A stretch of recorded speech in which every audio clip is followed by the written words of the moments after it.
ಮನೆ ಕೆಲಸ ಮಾಡ್ತಾ ಇದ್ದ ದಂಪತಿಯಿಂದ ಉಂಡ ಮನೆಗೆ ಕನ್ನ ಹಾಕಲಾಗಿದೆ. ಬೆಂಗಳೂರಿನ ಯಮಲೂರಿನ ಬಿಲ್ಡರ್ ಶಿವಕುಮಾರ್ ಎನ್ನುವವರ ಮನೆಯಲ್ಲಿ ನಡೆದಿರುವಂತಹ ಕಳ್ಳತನ. ದಿನೇಶ್ ಹಾಗೆ ಕಮಲಾ ಎನ್ನುವವರಿಂದ ಒಂದಲ್ಲ ಎರಡಲ್ಲ ಮೂರಲ್ಲ ಐದಲ್ಲ ಬರೋಬ್ಬರಿ 18 ಕೋಟಿ ರೂಪಾಯಿಯ ಚಿನ್ನಕ್ಕೆ ಕನ್ನ ಹಾಕಿರುವಂಥದ್ದು.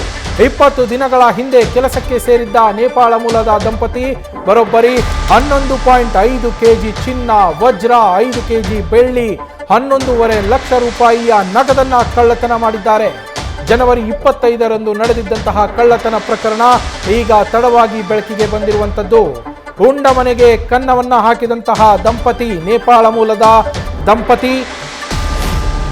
ಈ ಘಟನೆಗೆ ಕಾರಣರು ಕೇವಲ 20 ದಿನಗಳ ಹಿಂದಷ್ಟೇ ಕೆಲಸಕ್ಕೆ ಸೇರಿದ್ರು ದಿನೇಶ್ ಹಾಗೆ ಕಮಲಾ ದಂಪತಿ. ಯಮಲೂರಿನ ಬಿಲ್ಡರ್ ಶಿವಕುಮಾರ್ ಎನ್ನುವವರ ಮನೆಯಲ್ಲಿ ಕೆಲಸಕ್ಕೆ ಸೇರಿದ್ದಂತಹ ದಂಪತಿ 20 ದಿನಗಳ ಅವಧಿಯಲ್ಲಿನೇ ಇಷ್ಟು ದೊಡ್ಡ ಮೊತ್ತದಲ್ಲಿ ಕನ್ನ ಹಾಕಿರುವಂಥದ್ದು. ಅವರು ಕಳ್ಳತನ ಮಾಡಿರುವ ಚಿನ್ನಾಭರಣ, ಬೆಳ್ಳಿ ಹಾಗೆ ನಗದು ಎಲ್ಲದರ ಒಟ್ಟು ಮೌಲ್ಯ ಬರೋಬ್ಬರಿ 18 ಕೋಟಿ ರೂಪಾಯಿ.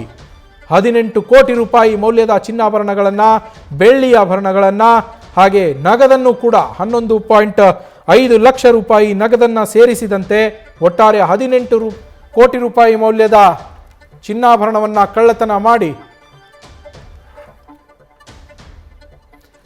ಹೋಗಿರುವಂಥದ್ದು ಇವರು. ನಮ್ಮ ಪ್ರತಿನಿಧಿ ಅಂಕಿತಾ ಲೈವ್ನಲ್ಲಿ ಜಾಯ್ನ್ ಆಗಿದ್ದಾರೆ. ಅಂಕಿತಾ, 18 ಕೋಟಿ ರೂಪಾಯಿ ಕೇವಲ 20 ದಿನಗಳಲ್ಲಿ, ಕೆಲಸಕ್ಕೆ ಸೇರಿದ 20 ದಿನಗಳಲ್ಲಿ ಇವರು ಯಾವ ರೀತಿಯಲ್ಲಿ ಇಷ್ಟು ಮೊತ್ತದ ಕಳ್ಳತನಕ್ಕೆ ಸ್ಕೆಚ್ ಹಾಕಿದ್ರು ಅಂತ? ಅಂದ್ರೆ ಕೆಲಸಕ್ಕೆ ಬರೋ ಮೊದಲೇ ಇವರೆಲ್ಲ ಏನಾದರೂ ರೆಕ್ಕಿ ಮಾಡಿ ಇವ್ರು ಯಾರು ಏನು ಎತ್ತ ಹಿನ್ನೆಲೆ ಎಲ್ಲ ತಿಳ್ಕೊಂಡು ಪ್ಲಾನಿಂಗ್ ಎಲ್ಲ ಮಾಡ್ಕೊಂಡು ಬಂದಿದ್ರಾ, ಹೇಗೆ ಅಂಕಿತಾ?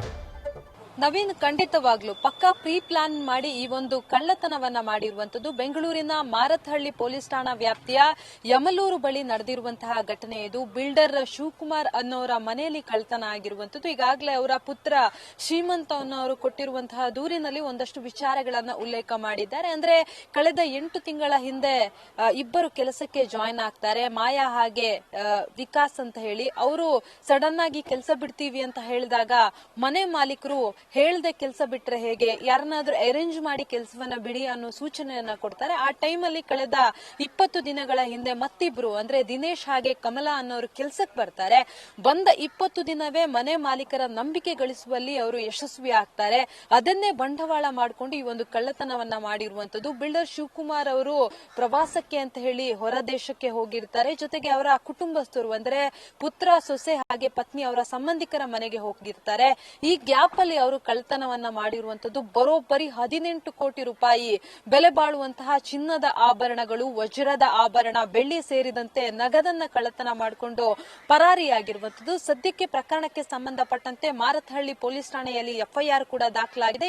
ಈಗಾಗಲೇ ಆರೋಪಿಗಳಿಗಾಗಿ ಎಲ್ಲೆಡೆ ಹುಡುಕಾಟವನ್ನ ನಡೆಸುವಂತಹ ಕೆಲಸವನ್ನ ಕೂಡ ಮಾಡಲಾಗ್ತಾ ಇದೆ. ದಂಪತಿ ಮೂಲತಃ ನೇಪಾಳ ಮೂಲದವರು ಅನ್ನೋದು ಈಗಾಗಲೇ ಗೊತ್ತಾಗ್ತಾ ಇರುವಂತದ್ದು. ಅದನ್ನ ಹೊರತುಪಡಿಸಿ ಅಂದ್ರೆ ಯಾವ ರೀತಿ ಇವರು ಜಾಯಿನ್ ಆಗೋದಕ್ಕಿಂತ ಮುಂಚೆನೆ ಮನೆಯ ಬಗ್ಗೆ ಮಾಹಿತಿಯನ್ನ ತಿಳಿದುಕೊಂಡಿದ್ರ ಅನ್ನೋದ್ರ ಬಗ್ಗೆಯೂ ಕೂಡ ಇನ್ನಷ್ಟೇ ಗೊತ್ತಾಗಬೇಕಾಗಿದೆ. ಅಂದ್ರೆ ಅವರ ಮನೆ ಮಾಲೀಕರು ಮಾತನಾಡುವಂತಹ ಸಂದರ್ಭದಲ್ಲೂ ಕೂಡ ಹೇಳಿದ್ರು, ಅಂದ್ರೆ ಅವರ ತಂದೆ ತಾಯಿಯ ಆಭರಣಗಳು, ಅತ್ತೆ ಮಾವರಿಗೆ ಸೇರಿರುವಂತಹ ಆಭರಣಗಳು ಎಲ್ಲವೂ ಕೂಡ ಮನೆಯಲ್ಲಿತ್ತು. ಅವರ ನೆನಪಿಗಾಗಿ ನಾವು ಎಲ್ಲ ಆಭರಣಗಳನ್ನ ಮನೆಯಲ್ಲೇ ಇಟ್ಟಿದ್ವಿ, ಅದನ್ನ ಕಳ್ತನ ಮಾಡ್ಕೊಂಡು ಹೋಗಿದ್ದಾರೆ ಅನ್ನೋ ವಿಚಾರವನ್ನ ಹೇಳ್ತಾ ಇರುವಂತದ್ದು. ಆದ್ರೆ ಬಂದಂತಹ 20 ದಿನದಲ್ಲಿ ಅಂದ್ರೆ ಕೆಲಸಕ್ಕೆ ಜಾಯಿನ್ ಆದಂತಹ ಕೇವಲ 20 ದಿನದಲ್ಲಿ 18 ಕೋಟಿ ಸದ್ಯಕ್ಕೆ ಕಳೆದ 8-9 ತಿಂಗಳಿನಿಂದ ಅವರು ಉದ್ಯಮಿ ಶಿವಕುಮಾರ್ ಅವರ ಮನೆಯಲ್ಲಿ ಕೆಲಸವನ್ನ ಮಾಡ್ತಾ ಇದ್ರು ಅಂತ ಹೇಳಿ ಗೊತ್ತಾಗ್ತಾ ಇದೆ. ಆದ್ರೆ ಸಡನ್ ಆಗಿ ಕೆಲಸ ಬಿಡೋದಕ್ಕೆ ಕಾರಣ ಏನು ಅನ್ನೋದ್ರ ಬಗ್ಗೆ ಈಗಾಗಲೇ ಪೊಲೀಸರು ಪರಿಶೀಲನೆಯನ್ನ ಮಾಡುವಂತಹ ಕೆಲಸವನ್ನ ಮಾಡ್ತಾ ಇದ್ದಾರೆ. ಅಂದ್ರೆ ಇಬ್ಬರು ಆರೋಪಿಗಳೇನಿದ್ದಾರೆ ಅವರ ಜೊತೆ ಅಂದ್ರೆ ಕಮಲಾ ಮತ್ತೆ ದಿನೇಶ್ ಜೊತೆ ವಿಕಾಸ್ ಹಾಗೆ ಮಾಯಾ ಅವರು ಕೂಡ ಸೇರ್ಕೊಂಡಿದ್ದಾರೆ ಅನ್ನೋದ್ರ ಬಗ್ಗೆ ಈಗಾಗಲೇ ಪೊಲೀಸರು ಮಾಹಿತಿಯನ್ನ ಕಲೆ ಹಾಕುವಂತಹ ಕೆಲಸವನ್ನ ಮಾಡ್ತಾ ಇದ್ದಾರೆ. ಅಂದ್ರೆ ತಾವಿಬ್ರು ಬಿಟ್ಟು ಹೋಗುವಂತಹ ಸಮಯದಲ್ಲಿ ಇವರಿಬ್ಬರನ್ನ ನೇಮಕ ಮಾಡ್ಕೊಂಡಿದ್ರ ಅಂತ. ಒಂದು ಗಂಡ ಹೆಂಡತಿ ಮನೆಗೆ ಬಂದಂತಹ ಸಂದರ್ಭದಲ್ಲಿ ಅಲ್ಲಿ ಹೆಂಡತಿ ಮನೆ ಕೆಲಸವನ್ನ ಮಾಡ್ತಾ ಇದ್ರು, ಗಂಡ ಸೆಕ್ಯೂರಿಟಿ ಗಾರ್ಡ್ ಆಗಿ ಕೆಲಸವನ್ನ ಮಾಡ್ತಾ ಇದ್ರು. ಆ ಸಂದರ್ಭದಲ್ಲಿ ಇನ್ನೋರ್ವ ಮಹಿಳೆ ಕೂಡ ಮನೆಯಲ್ಲಿ ಕೆಲಸವನ್ನ ಮಾಡ್ತಾ ಇರ್ತಾರೆ. ಆದ್ರೆ ಆ ಮಹಿಳೆಯನ್ನ ಮನೆಯಿಂದ ಹೊರಗಡೆ ಕರ್ಕೊಂಡು ಹೋಗಿ ಈ ಒಂದು ಕೃತ್ಯವನ್ನ ಎಸಗಿದ್ದಾರೆ ಅನ್ನೋದು ಈಗಾಗಲೇ ಮೇಲ್ನೋಟಕ್ಕೆ ಪೊಲೀಸರ ತನಿಖೆಯಲ್ಲಿ ಗೊತ್ತಾಗ್ತಾ ಇರುವಂತದ್ದು. ಅದನ್ನ ಹೊರತುಪಡಿಸಿ ಬೇರೆನಾದ್ರೂ ಇತ್ತ ಅಂದ್ರೆ ಈ 4 ಜನ ಸೇರ್ಕೊಂಡು ಏನಾದ್ರೂ ಪ್ಲಾನ್ ಅನ್ನ ಮಾಡ್ಕೊಂಡಿದ್ರ ಅನ್ನೋದ್ರ ಬಗ್ಗೆ ಇನ್ನಷ್ಟೇ ಗೊತ್ತಾಗ್ಬೇಕಾಗಿದೆ. ಈಗಾಗಲೇ ಪೊಲೀಸರು ಅಂದ್ರೆ ಕಳ್ಳತನ ಆಗಿರುವಂತಹ ಆಭರಣಗಳು ಸೇರಿದಂತೆ 11.5 ಲಕ್ಷ ನಗದೇನಿದೆ ಅದರ ಬಗ್ಗೆಯೂ ಕೂಡ ಒಂದಷ್ಟು ವೆರಿಫಿಕೇಶನ್ ಮಾಡುವಂತಹ ಕೆಲಸವನ್ನ ಈಗಾಗಲೇ ಅಧಿಕಾರಿಗಳು ಮಾಡ್ತಾ ಇರುವಂತದ್ದು. ಮತ್ತೊಂದು ಕಡೆ ಆರೋಪಿಗಳಿಗಾಗಿ ಬಲೆಯನ್ನ ಬೀಸಿರುವಂತದ್ದು. ಅಂದ್ರೆ ಅವ್ರೇನಾದ್ರೂ ನೇಪಾಳಕ್ಕೆ ಹೋಗಿರುವಂತಹ ಸಾಧ್ಯತೆ ಇದೆಯಾ ಅನ್ನೋದ್ರ ಬಗ್ಗೆ ಈಗಾಗಲೇ ತನಿಖೆಯನ್ನ ಮಾಡ್ತಾ ಇದ್ರೆ. ಅಂದ್ರೆ ಈ ಒಂದು ಮನೆ ಪೂರ್ತಿ ಸಿಸಿಟಿವಿ ಇರೋದ್ರಿಂದ ಈ ಹಿಂದೆ ಆರೋಪಿಗಳು ಮನೆ ಒಳಗಡೆ ಓಡಾಡಿರುವಂತಹ ದೃಶ್ಯ ಕೂಡ ಲಭ್ಯ ಆಗ್ತಾ ಇರುವಂತದ್ದು. ಆದ್ರೆ ಈ ಕಳ್ಳತನ ಮಾಡುವಂತಹ ಸಮಯದಲ್ಲಿ ಮನೆಯಲ್ಲಿದ್ದಂತಹ UPS ಅನ್ನ ಕೂಡ ಅವರು ಕಟ್ ಮಾಡಿ ಈ ರೀತಿಯಾಗಿ ಕಳ್ಳತನವನ್ನ ಮಾಡಿದ್ದಾರೆ ಅನ್ನೋದು ಈಗಾಗಲೇ ಪೊಲೀಸರ ತನಿಖೆಯಲ್ಲಿ ಗೊತ್ತಾಗ್ತಾ ಇರುವಂತದ್ದು. ನವೀನ್.